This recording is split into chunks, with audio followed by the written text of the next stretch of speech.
Hello ಗೆಳೆಯರೆ, welcome back to my new video. So third semester ಹುಡುಗರು, ನಮ್ಮ students okay, ಭಾಳ ಮಿಸ್ ಮಾಡ್ಕೊಂಡಿದ್ದೆ ನಿಮ್ಮನ್ನ. ಬಟ್ ಇವಾಗ ಎಕ್ಸಾಮ್ ಟೈಮಲ್ಲಿ ಅಂತೂ ಭಾಳ ಮಿಸ್ ಮಾಡ್ಕೊಂಡೆ ಅನ್ಕೊತೀನಿ. ಇವಾಗ ಸದ್ಯಕ್ಕೆ ಡೈರೆಕ್ಟಾಗಿ ವಿಷಯಕ್ಕೆ ಬಂದುಬಿಡ್ತೀನಿ, ಜಾಸ್ತಿ ಏನು ಕುರಿಯಲ್ಲ. ನಿಮಗೆ MSN ಮತ್ತು ಮೈಕ್ರೋಬಯಾಲಜಿ ನಿಮಗೆ ಎಕ್ಸಾಮಿನೇಷನ್ ಇದಾವೆ ಈಗ, ಓಕೆ, ಥರ್ಡ್ ಸೆಮಿಸ್ಟ್ರು. ಸೊ ಎಲ್ಲ ಹುಡುಗರು ಬ್ಯುಸಿ ಇದ್ದಾರೆ ಅಂತ ಗೊತ್ತು, ಜಾಸ್ತಿ ಫೋನ್ ನೋಡ್ತಿಲ್ಲ ಅನ್ಕೊತಿದ್ದೀನಿ. ಇನ್ ಕೇಸ್ ಅಪ್ಪಿತ್ತಪ್ಪ ಅಂತಂದರೆ ಓದಿಬಿಟ್ಟು ಸ್ವಲ್ಪ ಬೇಜಾರಾಗಿಬಿಟ್ಟು ಫೋನ್ ಹಿಡ್ಕೊಂಡ್ರೆ ನನ್ನ ಕಡೆಯಿಂದ ಕೆಲವೊಂದಿಷ್ಟು ಟ್ರಿಕ್ಸ್ನ ಹೇಳ್ತೀನಿ. ಜಾಸ್ತಿ ವೇಸ್ಟ್ ಮಾಡೋಕೆ ಹೋಗ್ಬೇಡ್ರಿ, ಬೇಕಾದ್ರೆ ಒಂದು 2x ಪೀರಿಯಡ್ ಒಂದಾದ್ರೂ ಕೇಳಿಸ್ಕೊರಿ. ಇವಾಗ ಏನಪ್ಪ ಅಂತಂದರೆ MSN ಮತ್ತು ಮೈಕ್ರೋಬಯಾಲಜಿ ಓಕೆ ಎಕ್ಸಾಮಿನೇಷನ್ ಬಗ್ಗೆ ಮಾತಾಡ್ತೀನಿ, ಸ್ವಲ್ಪ ಸೀರಿಯಸ್ ಆಗಿ ಕೇಳಿಸ್ಕೊರಿ. ನಾವು ಯಾವ ರೀತಿ ಆನ್ಸರ್ ಬರೀಬೇಕು, ಇವಾಗ ನಾವು ನಿಮ್ಗೆ ಎಷ್ಟು ದೊಡ್ಡವನ್ನೆಲ್ಲ ಹೇಳೋಕೆ, ಯಾಕಂತಂದರೆ ನಿಮಗಂತೂ ಸ್ವಲ್ಪ ಸೀನಿಯರ್ ಅಷ್ಟೇ. ಬಟ್ ಈಗಾಗಲೇ ನೀವು ಫಸ್ಟ್ ಸೆಮಿಸ್ಟರ್ ಮತ್ತು ಸೆಕೆಂಡ್ ಸೆಮಿಸ್ಟರ್ ಬರೋದು ಬಿಟ್ಟು ಥರ್ಡ್ ಸೆಮಿಸ್ಟರ್ ಬರ್ತಿದ್ರೆ ನಿಮ್ಮ ಎಕ್ಸಾಮಿನೇಷನ್ ಏನು ನಿಮಗೇನು ಹೊಸ್ತಾಗಿಲ್ಲ.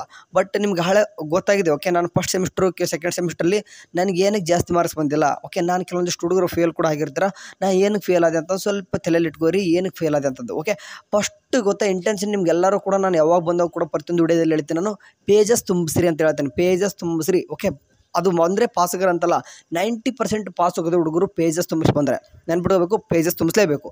ಓಕೆ, ನೀವು MSN ಅಂತ ವಿಚಾರಕ್ಕೆ ಬಂದಾಗ MSN ಯಾವ ರೀತಿ ಬರಬೇಕು ಈ ಸಬ್ಜೆಕ್ಟ್. ಓಕೆ, ಹೊಸ್ತಾಗಿದೆ ಮೆಡಿಕಲ್ ಸರ್ಜಿಕಲ್, ಈ ನಿಮಗೆ ಜನರಲ್ ಸಬ್ಜೆಕ್ಟ್, ಅನಾಟಮಿ, ಫಿಸಿಯಾಲಜಿ, ಈ ಥರ ಎಲ್ಲನೂ ಕೂಡ ಸಬ್ಜೆಕ್ಟ್ ಕಲ್ತು ಬಂದಿದ್ದಾರೆ. ಬಟ್ ಇದು MSN ಅಂತ ಬಂದ ತಕ್ಷಣ ನೀವು ಇಷ್ಟು ಸಡನ್ನಾಗಿ ಏನು ಅನ್ಸುತ್ತೆ, ಎಕ್ಸಾಮಿನೇಷನ್ ಬರೋದು ಕೂಡ ಟೆಸ್ಟ್ಸ್ ಎಲ್ಲ ಕಂಡಕ್ಟ್ ಮಾಡಿರ್ತಾರೆ ಕಾಲೇಜಲ್ಲಿ. ಬಟ್ ಇವಾಗ ಸಡನ್ನಾಗಿ ಒಂದು 5 ಮಂತ್ಸಲ್ಲಿ ಎಲ್ಲ ಹೋಲ್ ಸಿಲೆಬಸ್ ಓದಬೇಕು. ನಿಮ್ಗೆ ಏನಾಗುತ್ತೆ ಅಂತಂದರೆ ಸ್ವಲ್ಪ ಹಾರ್ಡ್ ಆಗುತ್ತೆ. ಓಕೆ, ಜಾಸ್ತಿನೇ ಸಿಲೆಬಸ್ ಆಗುತ್ತೆ. ಅಂಥ ಟೈಮಲ್ಲಿ ನಾನೇನು ಹೇಳ್ತೀನಿ ಅಂತಂದರೆ, ಇವಾಗ ಕೆಲವೊಂದಿಷ್ಟು ಹೇಳ್ತೀನಿ, ಇದು ಇವಾಗ ಓದ್ತಿದ್ರಲ್ಲ ಅವರಿಗೆ ಅಪ್ಲೈ ಆಗ್ಬೋದು. ಯಾವ ರೀತಿ ಅಂತಂದರೆ, ಇವಾಗ ನಿಮಗೆ 10 ಮಾರ್ಕ್ಸ್ ಆದರೂ ತೊಗೊರಿ, 5 ಮಾರ್ಕ್ಸ್ ಆದರೂ ತೊಗೊರಿ, ನಿಮಗೆ ಇಂಟ್ರೊಡಕ್ಷನ್ ಮತ್ತು ಕನ್ಕ್ಲೂಷನ್ ಬರೀತಾರೆ. ಬಟ್ ಸೆಂಟರ್ ನಿಮಗೆ ಅದರಲ್ಲಿ ನಿಮಗೆ ಕೆಲವೊಂದಿಷ್ಟು ಡಿಸೀಸ್ ಕಂಡೀಷನ್ ಅಂತ ಕೇಳಿದಾಗ ಅದ್ರ ಇಥಿಯಾಲಜಿ ಬರ್ತದೆ, ಆ್ಯಂಡ್ ಕ್ಲಿನಿಕಲ್ ಮ್ಯಾನಿಫೆಸ್ಟೇಷನ್ ಅಂತ ಬರ್ತದೆ, ಆ್ಯಂಡ್ ಪ್ಯಾಥೋಫಿಸಿಯಾಲಜಿ ಅಂತ ಬರ್ತದೆ. ಇಂಥವೆಲ್ಲ ಬರೀಬೇಕಾಗಿರ್ತದೆ MSNಲ್ಲಿ. ಇವನು ಯಾವ ರೀತಿ ಬರೆಯೋದು ನೆನಪಾಗಲ್ಲ, ಸಡನ್ನಾಗಿ ನೆನಪಾಗಲ್ಲ. ಸೊ ಹಾಗಾಗಿಬಿಟ್ಟು ಇವಾಗ ನೀವು ಸದ್ಯಕ್ಕೆ ಏನಪ್ಪ ಅಂದರೆ ಇನ್ನೂ ಕೂಡ 2 days 3 days ಟೈಮ್ ಐತೆ. ಈಗ ಸಾಧ್ಯ ಆದರೆ ನಾನು ಮಾಡೋಕ್ಕಾಯ್ತು ಬೇರೆನೆಲ್ಲ 1 hour ಕೆಲಸ ಮಾಡಿಬಿಟ್ರೆ ನೀವು 10 ಮಾರ್ಕ್ಸ್ 5 ಮಾರ್ಕ್ಸ್ ಸ್ವಲ್ಪ ಈಸಿಯಾಗಿ ಒಂದೊಂದು ಸಿಸ್ಟಮ್ ಕವರ್ ಮಾಡ್ಕೋಬೋದು ಅಂತ ಹೇಳ್ತೀನಿ. ಯಾವ ರೀತಿ ಅಂತಂದರೆ, ನೀವು ಯಾವುದಾದ್ರೂ ಒಂದು ಸದ್ಯಕ್ಕೆ ಈಗೇನಪ್ಪ ಅಂತಂದರೆ ಕಾರ್ಡಿಯೋವಾಸ್ಕ್ಯುಲರ್ ಸಿಸ್ಟಮ್ ಅಂತ ತೊಗೊರಿ. ಕಾರ್ಡಿಯೋವಾಸ್ಕ್ಯುಲರ್ ಸಿಸ್ಟಮ್ ಅಂತ ತೊಗೊಂಡಾಗ ನಿಮಗೆ ಇಥಿಯಾಲಜಿ ಯಾವುದೋ ಒಂದು ಕೇಳ್ಬಿಡ್ತಾರೆ. ಫಾರ್ ಎಕ್ಸಾಂಪಲ್ ಎಂಡೋಕಾರ್ಡಿಟಿಸ್ ಅಥವಾ ಮಯೋಕಾರ್ಡಿಯಲ್ ಇನ್ಫಾರ್ಕ್ಷನ್ ಅಥವಾ ಹೈಪರ್ ಟೆನ್ಷನ್, ಈ ಥರ ಯಾವುದೋ ಒಂದು ಕ್ವಶನ್ ಕೇಳಿಬಿಟ್ರು 10 ಮಾರ್ಕ್ಸಿಗೆ ಅಂತ ತಗೋರಿ. ನೀವು ಹಂಗೆ ಎಕ್ಸಾಮಿನೇಷನ್ ಇಥಿಯಾಲಜಿ ಏನು ಬರಬೇಕು ಅಂದರೆ ಸಡನ್ನಾಗಿ ಗೊತ್ತಾಗಲ್ಲ. ಸೊ ಹಂಗಾಗಿಬಿಟ್ಟು ಆದರೆ ನಿಮ್ಮ ಹತ್ರ ಬುಕ್ ಇರಬೇಕಾಗಿರ್ತದೆ. ಓಕೆ, ಬುಕ್ಕಲ್ಲಿ ಆ್ಯಂಡ್ ಬುಕ್ ಜೊತೆಗೆ ಕೆಲವೊಂದಿಷ್ಟು ಕ್ಲಾಸ್ ನೋಡೋದಿದ್ರು ಕೂಡ ಬೆಸ್ಟು. ನೀವು ಬುಕ್ಸ್ ತೊಗೊರಿ. ಇವಾಗ ಏನಂತಂದರೆ ಆ ಒಂದು 10 ಮಾರ್ಕ್ಸ್, ಓಕೆ, ಆ ಒಂದು 10 ಮಾರ್ಕ್ಸಲ್ಲಿ ಆ ಒಂದು ಡಿಸೀಸ್ ಕಂಡೀಷನಲ್ಲಿ ಬರುವಂಥ ಇಥಿಯಾಲಜಿನ ಎಲ್ಲನೂ ಕೂಡ, ಓಕೆ, ಎಲ್ಲ ಸಬ್ಸೆಪ್ರೇಟ್ ಇರ್ತಾವೆ ಇಥಿಯಾಲಜಿ, ಅವನ್ನೆಲ್ಲನೂ ಕೂಡ ಒಂದೇ ಪೇಜಲ್ಲಿ ಬರ್ಕೊಂಬಿಟ್ರೆ ಅಂದರೆ 1 2 3 5 ಒಂದು ಸಿಸ್ಟಮ್ದು ಕನಿಷ್ಠ ಅಂದರೂ ಕೂಡ ಏನಾಗುತ್ತೆ ಅಂತಂದರೆ ಒಂದೊಂದು ಡಿಸೀಸ್ ಕಂಡೀಷನ್ಗೆ ಒಂದು 7ರಿಂದ 8 ಆದರೂ ಸಿಗ್ತವೆ. ಸೊ ಹಂಗಾಗ್ಬಿಟ್ಟು ಒಂದು ಸಿಸ್ಟಮ್ಗೆ ಕನಿಷ್ಠ ಒಂದು 8ರಿಂದ 10 ಡಿಸೀಸ್ ಕಂಡೀಷನಲ್ಲಿ ನಿಮಗೆ ಎಲ್ಲ ಇಥಿಯಾಲಜಿನ ಕೂಡ ಒಂದು ಸಿಸ್ಟಮ್ದು ಬರ್ಕೊಂಡ್ರೆ ಅಟ್ಲೀಸ್ಟ್ ಒಂದು 20ರಿಂದ 25 ಇಥಿಯಾಲಜಿ ಹಾಗೆ ಆಗ್ತವೆ. ಅಂತಂದರೆ ಇಥಿಯಾಲಜಿಸ್ ಅಂದರೆ ಕಾಸಸ್, ಓಕೆ, ಕಾಸಸ್ಗೆ ಇಥಿಯಾಲಜಿ ಅಂತ ಕರಿತೀವಿ. ಕಾಸಸ್ ಒಂದು 20ರಿಂದ 25 ಸಿಗ್ತವೆ.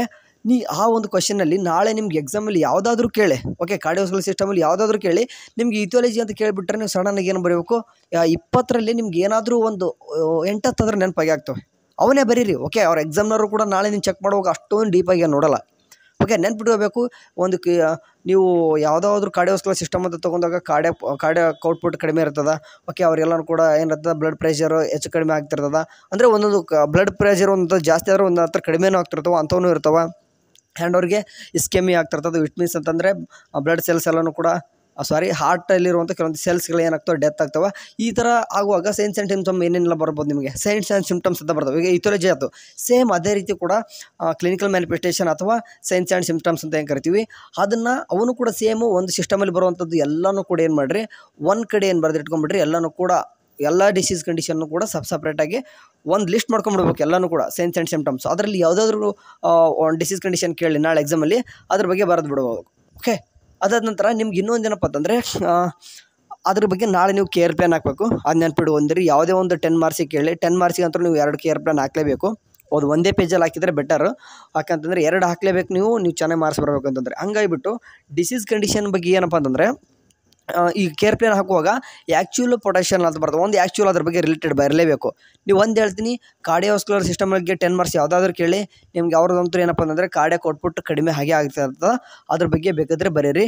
ಆ್ಯಂಡ್ ಇನ್ನೊಂದು ಅಂತಂದರೆ GI ಸಿಸ್ಟಮ್ ಕೇಳ್ತಿದಾರೆ. GI ಸಿಸ್ಟಮ್ ಕೂಡ ನೀವು ಬೇಕಾದ್ರೆ, ಯಾಕಂದ್ರೆ ವಾಮಿಟಿಂಗು ಈ ಥರ ಏನಾದರೂ ಅವ್ರ ರಿಫ್ಲೆಕ್ಸಸ್ ಜಾಸ್ತಿ ಆಗಿರ್ತದೆ. ಓಕೆ, GI ಸಿಸ್ಟಮ್ ಅಂದ ತಕ್ಷಣ ಅದೇ ರೀತಿ. ಸೊ ಹಂಗಾಗ್ಬಿಟ್ಟು ಅವ್ರಿಗೆಲ್ಲ ಏನಾಗ್ತಿರ್ತದಂದರೆ ಡಿಹೈಡ್ರೇಷನ್ ಜಾಸ್ತಿ ಆಗ್ತಿರ್ತಾರೆ. ಸೊ ಹಂಗಾಗ್ಬಿಟ್ರು ಅದ್ರ ಬಗ್ಗೆ ಯಾವುದಾದ್ರೂ ಒಂದು ಡಯಾಗ್ನೋಸಿಸ್ ಬಗ್ಗೆ ಒಂದು ಕೇರ್ ಪ್ಲಾನ್ ಹಾಕಬೇಕಾಗ್ತದೆ. ಆ್ಯಂಡ್ ಕರೆಕ್ಟಾಗಿ ನಾನು ಒಂದು 2 ಆ್ಯಕ್ಚುಲು ಆ್ಯಂಡ್ ಪೊಟೆನ್ಷಿಯಲ್ ಯಾವುದಾದ್ರೂ ಕೇಳಿ ಅವನೇ ಕೇರ್ ಪ್ಲಾನ್ ಬರೀರಿ. ನಾನು ಟೆಲಿಗ್ರಾಮ್ ಗ್ರೂಪಲ್ಲಿ ಹಾಕ್ತೀನಿ. ಓಕೆ, ನನ್ನ ಹತ್ರ ಹೋದ ವರ್ಷ ನಾನು ಕೆಲವೊಂದಿಷ್ಟು ನೋಟ್ಸ್ ಮಾಡಿ ಇಟ್ಕೊಂಡಿದ್ದೆ, ಅದು ನಿಮ್ಗೆ ಬೇಕಾದ್ರೆ ಗ್ರೂಪಲ್ಲಿ ಹಾಕ್ತೀನಿ. ಆ್ಯಂಡ್ ಈ ರೀತಿ ಅಂತಂದರೆ ಯಾವ ರೀತಿ ಮಾಡ್ಕೋಬೇಕು, ನಾನು ಒಂದು ಕಾರ್ಡಿಯೋವಾಸ್ಕ್ಯುಲರ್ ಸಿಸ್ಟಮ್ ಒಂದು ಹೇಳಿದೆ, ಅದೇ ರೀತಿ ಕೂಡ GI ಸಿಸ್ಟಮ್ ಕೂಡ ಹಂಗೆ ಮಾಡ್ಕೋರಿ. ಓಕೆ, 10 ಮಾರ್ಕ್ಸ್ಗೆ ಅಂದರೆ ಇಥಿಯಾಲಜಿನೂ ಕೂಡ ಎಲ್ಲನೂ ಕೂಡ ಒಂದು ಕಡೆ ಲಿಸ್ಟ್ ಮಾಡ್ಕೊಂಬಿಡೋದು.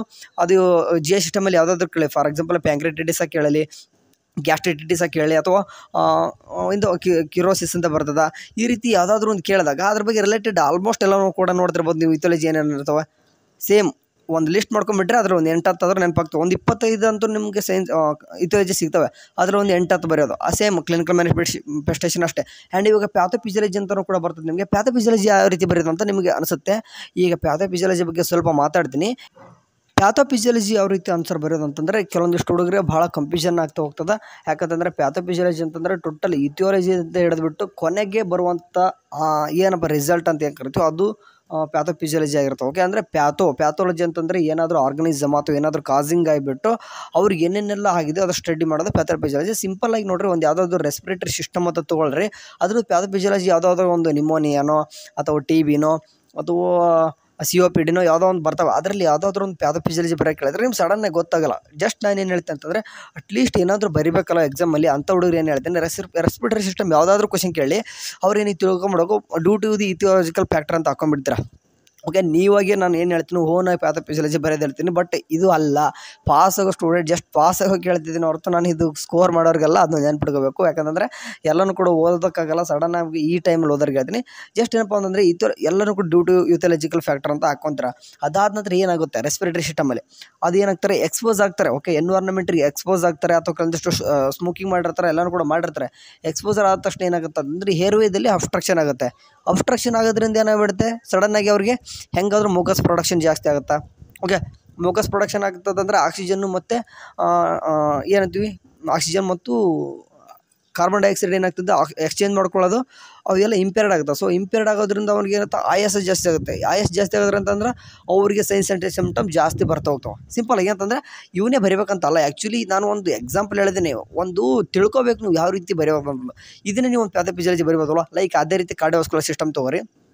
ಕಾರ್ಡಿಯೋವಾಸ್ಕ್ಯುಲರ್ ಸಿಸ್ಟಮ್ ಕೂಡ ಸೇಮ್ ಹಂಗೆ ಎಲ್ಲನೂ ಕೂಡ ನೀವು ಇಥಿಯಾಲಜಿಕಲ್ ಫ್ಯಾಕ್ಟರ್ ಅಂತ ತೊಗೊತೀರಿ. ಯಾವುದಾದ್ರು ಸ್ಮೋಕಿಂಗ್ ಮಾಡ್ತಿದ್ದೋ, ಆಲ್ಕೋಹಾಲ್ ತಗೊತಿದ್ದೋ, ಅಥವಾ ಕರೆಕ್ಟ್ ಪ್ಯಾಟರ್ನ್ ಡಯಟ್ ಸರಿಯಾಗಿರಲಿಲ್ಲೋ, ಅವು ಎಲ್ಲ ಕಾರಣ ಇರೋದ್ರಿಂದ ಅವ್ನಿಗೆ ಏನಾಗಿತ್ತು ಅಂತಂದರೆ ಅವ್ನಿಗೆ ಏನಾಗಿದೆ ಅಂತಂದರೆ ಬ್ಲಡ್ ಪ್ರೆಷರ್ ಸ್ವಲ್ಪ ಜಾಸ್ತಿ ಆಗುತ್ತೆ. ಸೊ ಅಂದರೆ ಅವ್ರದ್ದು ಬ್ಲಡ್ ಫ್ಲೋ ಆಗೋದು ಹಾರ್ಟ್ ಒಳಗೆ ಕಡಿಮೆ ಆಗ್ಬೋದು. ಕಡಿಮೆ ಆಗೋದ್ರಿಂದ ಏನಾಗುತ್ತದೆ ಅಂದರೆ ಹಾರ್ಟ್ಗೆ ಸರಿಯಾಗಿ ಬ್ಲಡ್ ಹೋಗಲ್ಲ. ಹಾರ್ಟ್ಗೆ ಸರಿಯಾಗಿ ಹೋಗಲಿಲ್ಲ ಅಂತಂದರೆ ಅಲ್ಲಿ ಏನಾಗುತ್ತೆ, ಅಲ್ಲಿರುವಂಥ ಸೆಲ್ಸ್ಗಳು ಡೆತ್ ಆಗ್ತವೆ. ಓಕೆ, ಡೆತ್ ಆಗೋದ್ರಿಂದ ಆಟೋಮೆಟಿಕ್ ಕಾರ್ಡಿಯಾಕ್ ಔಟ್ಪುಟ್ ಕೂಡ ಕಡಿಮೆ ಆಗ್ತದೆ. ಆಮೇಲೆ ನಮ್ಮ ಎಲ್ಲನೂ ಕೂಡ ಬಾಡಿಲಿಗೆ ಬ್ಲಡ್ ಸರ್ಕ್ಯುಲೇಟ್ ಕರೆಕ್ಟ್ ಆಗಿಲ್ಲ. ಸೊ ಹಂಗಾಗ್ಬಿಟ್ಟು ಬ್ಲಡ್ ಸರ್ಕ್ಯುಲೇಟ್ ಸರಿಯಾಗಲಿಕ್ಕಂದ್ರೆ ಹಲವಾರು ಡಿಸೀಸ್ ಕಂಡೀಷನ್ ಬಂದೇ ಬರ್ತದೆ. ಸೊ ನಾನು ಇಲ್ಲಿ ಏನು ಹೇಳಕ್ಕೆ ಹೋಗ್ತಿದ್ದೀನಿ ಅಂತಂದರೆ, ಜಸ್ಟ್ ನೀವು ಅಟ್ಲೀಸ್ಟ್ ಏನೂ ಗೊತ್ತಿಲ್ಲ ಅಂತಂತಂದರೆ ಕಾರ್ಡಿಯೋವಾಸ್ಕ್ಯುಲರ್ ಸಿಸ್ಟಮ್ ಅಂತ ಬಂದ ತಕ್ಷಣ ಒಂದು ಏನಾದರೂ ಬ್ಲಡ್ ಫ್ಲೋ ಕರೆಕ್ಟ್ ಆಗ್ತಿರಲ್ಲ, ಆ ಬ್ಲಡ್ ಪ್ರೆಷರ್ ಜಾಸ್ತಿ ಆಗ್ತಿರ್ತದೆ, ಅಥವಾ ಇಂಪೇರ್ಡ್ ಆಗ್ತಿರ್ತದೆ, ಅಥವಾ ಕಾರ್ಡಿಯಾಕ್ ಔಟ್ಪುಟ್ ಕಡಿಮೆ ಆಗ್ತಿರ್ತದೆ, ಅವ್ರು ಸುಸ್ತಾಗ್ತಿರ್ತದೆ, ಚೆಸ್ಟ್ ಪೇನ್ ಆಗ್ತಿರ್ತದೆ. ಇದು ಸ್ವಲ್ಪ ಅವ್ರದ್ದು ಒಂದು ಕಂಡೀಷನ್ ತಿಳ್ಕೊಂಡು ಅದ್ರ ಬಗ್ಗೆನೇ ಬರಿಬೇಕು. ಪೇಜಸ್ ಮಾತ್ರ ಬಿಡಬೇಡ್ರಿ. ಇದ್ರ ಬಗ್ಗೆ ಒಂದು ತಿಳ್ಕೊಂಡ್ರೆ ಆ ಪೇಜಸ್ ಮಾತ್ರ ಬಿಡಬೇಡ್ರಿ. ಸೇಮ್ ಈಗ ಒಂದು ಟ್ರಿಕ್ಸ್ ಅಂತ ಹೇಳೋಕ್ಕಿಂತ ಮುಂಚೆ ಇದನ್ನ ಕೆಲವೊಂದಿಷ್ಟು ನಿಮಗೆ ಕ್ವಶನ್ಸ್ನ ಕೊಟ್ಟಿದ್ದೀನಿ ನಾನು. ಸಾಧ್ಯ ಆದಷ್ಟು ಏನಪ್ಪ ಅಂತಂದರೆ ಯಾರೆಲ್ಲ ಟೆಲಿಗ್ರಾಮ್ ಗ್ರೂಪಲ್ಲಿದ್ದರೂ ಎಲ್ಲರೂ ಕೂಡ ಸಿಕ್ಕಿರ್ತವೆ. ಕೊನೆಗೆ ನಾನು ನಿಮ್ಗೆ ಒಂದು ಹೇಳ್ತೀನಿ, ಇಂಪಾರ್ಟೆಂಟ್ ಅನ್ನೋಕ್ಕಿಂತಲೂ ಕೂಡ ನಾನು ಇಂಪಾರ್ಟೆಂಟ್ ಟಾಪಿಕ್ಸ್ ಅಂತ ಹಾಕಿದ್ದೀನಿ. ಯಾವ ಕೂಡ ಫಿಕ್ಸ್ಡ್ ಕ್ವಶನ್ ಅಲ್ಲ, ಇಂಪಾರ್ಟೆಂಟ್ ಟಾಪಿಕ್ಸ್ ಅಷ್ಟೇ. ಸೊ ಹಂಗಾಗಿಬಿಟ್ಟು ಸಾಧ್ಯ ಆದಷ್ಟು ಎಲ್ಲನೂ ಕೂಡ ಸಿಲೆಬಸ್ ಕವರ್ ಮಾಡಿರಿ. ನಿಮ್ಗೆ MCQ ಕ್ವಶನ್ ಕೂಡ ಕವರ್ ಆಗ್ತದೆ, ಆ್ಯಂಡ್ ಶಾರ್ಟ್ ಆನ್ಸರು ಕೂಡ ಕವರ್ ಆಗ್ತದೆ. ಸರಿ, ಸಾಧ್ಯ ಆದಷ್ಟು ನಿಮ್ಗೆ ಏನಾದರೂ ಇಂಪಾರ್ಟೆಂಟ್ ಏನಾದರೂ ಬಂತು ಅಂತಂದರೆ ಟೆಲಿಗ್ರಾಮ್ ಗ್ರೂಪಲ್ಲಿ ಹಾಕ್ತೀನಿ. ಏನು ಕೂಡ ಟ್ರಿಕ್ಸ್ ಅಂತ ಹೋಗೋಕೆ ಹೋಗ್ಬೇಡ್ರಿ. ಬಟ್ ಇಷ್ಟು ಹೇಳಿದ್ಮೇಲೆ ಒಂದು ಹೋಲಾಗಿ ಏನಾದರೂ ಒಂದು ಕತೆ ರೂಪದಲ್ಲಿ ನೆನ್ಪಿಟ್ಕೊಂಡು ಬರೆಯೋಗಿತ್ತಂದರೆ ಬರಿಬೋದು. ಜಸ್ಟ್ ಒಂದು ಪೇಜಸ್ ಮಾತ್ರ ಬಿಟ್ಟು ಬರ್ಬೇಡ್ರು, ಎಲ್ಲನೂ ಕೂಡ ಪೇಜಸ್ ತುಂಬಿಸಿ ಬರ್ರಿ, ಆರಾಮ್ಸಿಗೆ ಪಾಸ್ ಆಗ್ತಾರೆ. ಆಲ್ ದ ಬೆಸ್ಟ್, ಎಲ್ಲರಿಗೂ ಕೂಡ ಚೆನ್ನಾಗಿ ಆಗುತ್ತೆ. ಟೇಕ್ ಕೇರ್, ಬಾಯ್.